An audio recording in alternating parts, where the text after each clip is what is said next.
Do you guys have those Groupon kind of deals here, Deal Savers, Spotted Fox, those kind of deals? Yeah, we have a bunch in the Tri-Cities.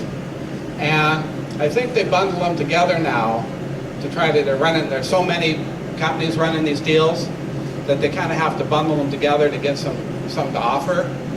And I got one in the email the other day. This was dealsaver.com. It was a haircut, head massage, and beer at the head shop for only $9. I don't know about you, most of the guys that I know that see beer, head, and massage are expecting a happy ending. All they got here is a pale ale. But it got me thinking, what other deals could they group together? And one thing I thought of was maybe dinner at the Space Needle and skydiving lessons. That way you could skip out on the waiter without tipping him. So the maitre d' be like, new rule, from now on all patrons must code check their parachutes. Another possible bundle deal I came across was our waiter, our bartender down at Joker's in Richland. He also is an ordained minister, Eric. So he could have a deal, perform the marriage and run the bar, half price, $250. So he could get you married and then drown your sorrows. And it'd probably work out good, as long as he didn't have like a busy Saturday and had to do like 3 marriages and stuff, and had been attending bar and maybe drinking a little bit. So he'd be up on the altar. To you, Margarita, take this man, Tom Collins, to be your, heck with it. I now pronounce you tequila and gin. Everybody follow me to the bar.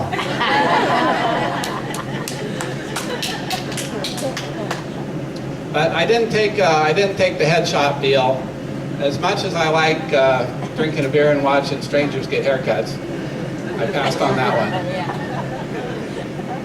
I'm waiting for a big deal from Nevada that I'm hoping to see. A deal from Larry Hoff's Bunny Ranch, famous cat house. Get the lady of your choice, one of those Vegas Strip helicopter rides, and breakfast to go. Half price, $300. They could call it take a flying fuck at a rolling donut deal.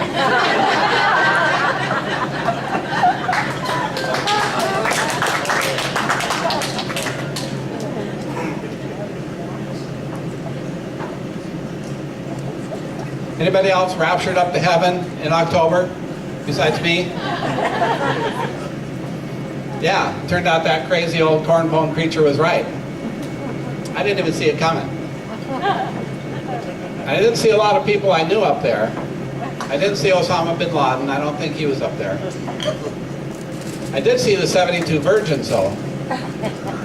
73 if you count Monica Lewinsky.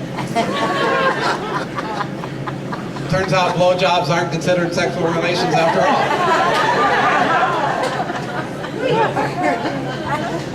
What was it like? Well, we're not supposed to say, but it was like a total euphoria, all enlightenment, past and present. It was fantastic. But even with all that knowledge, the past, the present, the future, all that knowledge at my fingertips, I still couldn't figure out why the Kardashians are on TV. God doesn't even know. But they sent us back down. The end of days are canceled. Apocalypse is later. They had some problems. Like they couldn't decide who goes up to heaven and who goes down. God wanted to send Saddam Hussein to hell. Satan refused him. Is the world supposed to end, in water, fire, ice? There was a lot of disputes going on. So you don't have to worry. The world's not going to come to an end anytime soon. You see, they've got a lot of legal problems up there, and no lawyers to sort them out.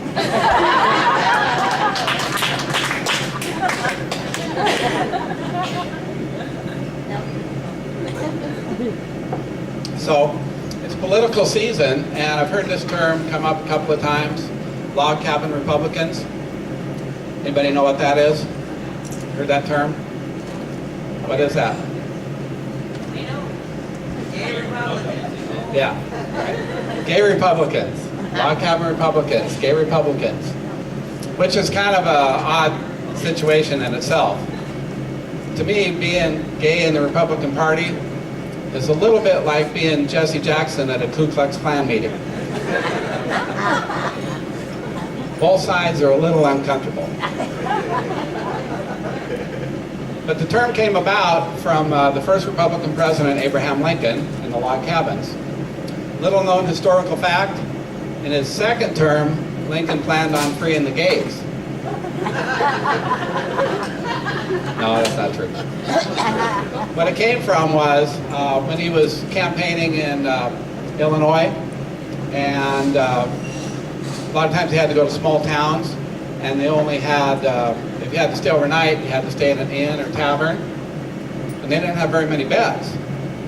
So sometimes 2 guys had to share a bed.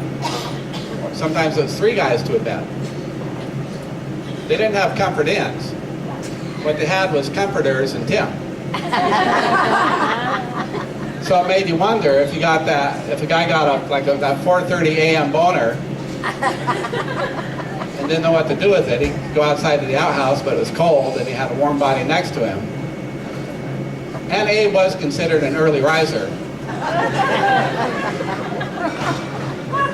So historians often wondered if Abe's axe swung both ways.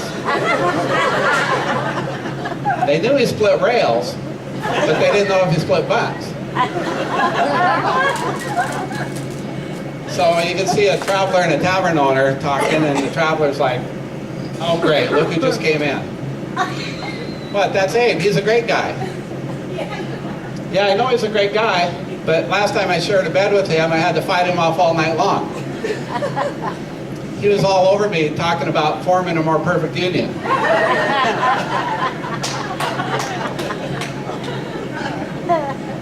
But Abe's leanings did help him later on in his presidency.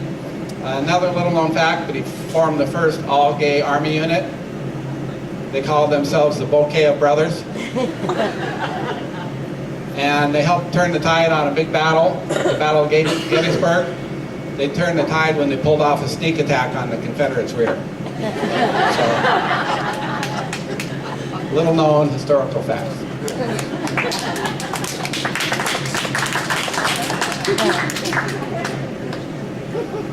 Anybody spend any time in Spokane? Any Spokaneites here? At this stage of the act, I've pretty much given up on segues. We'll just go from one bit to the next.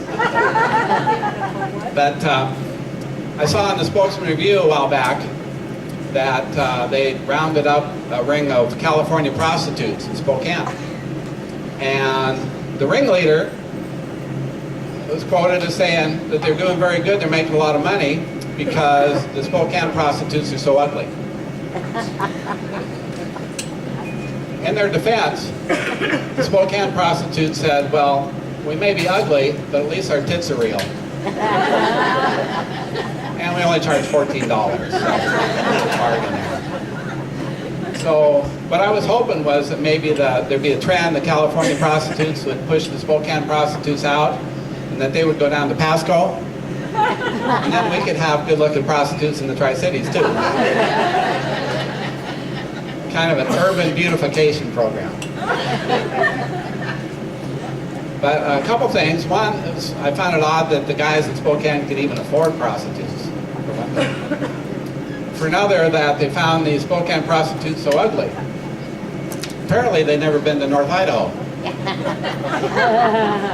Come on, have you ever seen a rich pimp in Coeur d'Alene? A North Idaho pimp dies broke in a cabin outside of Athol.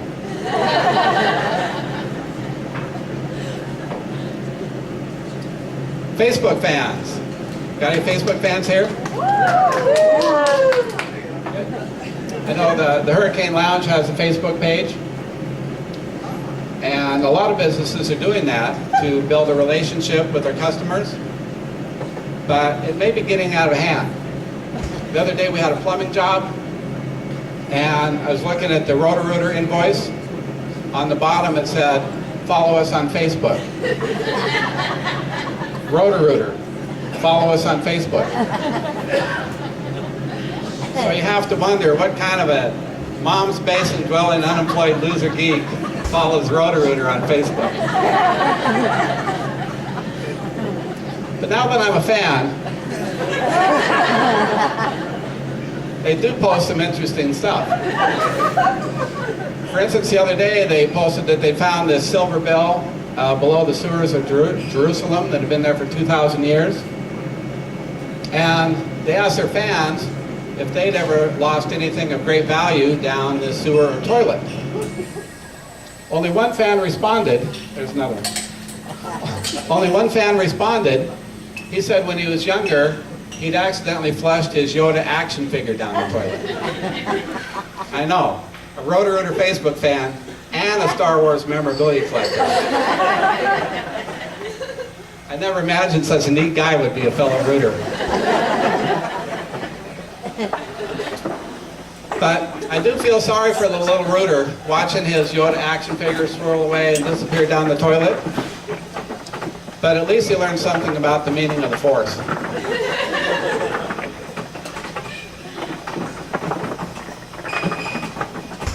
Another thing you might not know, unless you're a Rooter, is that Roto-Rooter has a ride-along program. You can ride in the truck and be a Roto-Rooter plumber for the day. What they didn't tell you about, though, is the hazing ritual. They make you climb through 500 yards of sewer, through the muck and filth, like Tim Robbins in the prison movie. Roto-Rooter calls it the Shawshank initiation.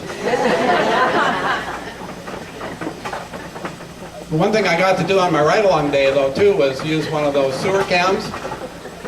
It's a fiber optic camera on a snake, and you can see what's wrong with the, with the old plumbing down in the houses and stuff like that around the corners. But if you've got like a weak stomach, I wouldn't recommend it, because you watch the thing go on a video screen down through the old pipes and junk and filth. It's a little like watching Charlie Sheen's colonoscopy.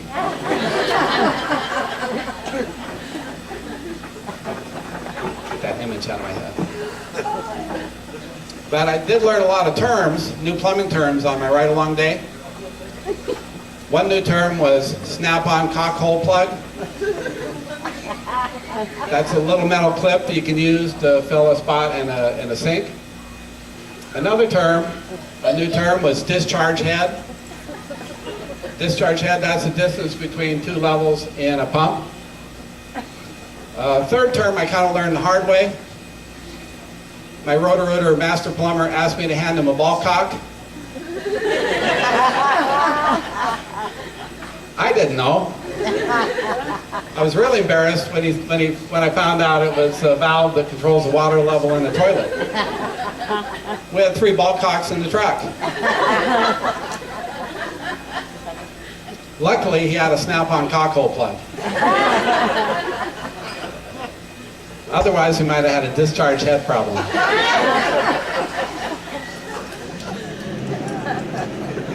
But at the end of the day, all the humiliation and grime was worth it.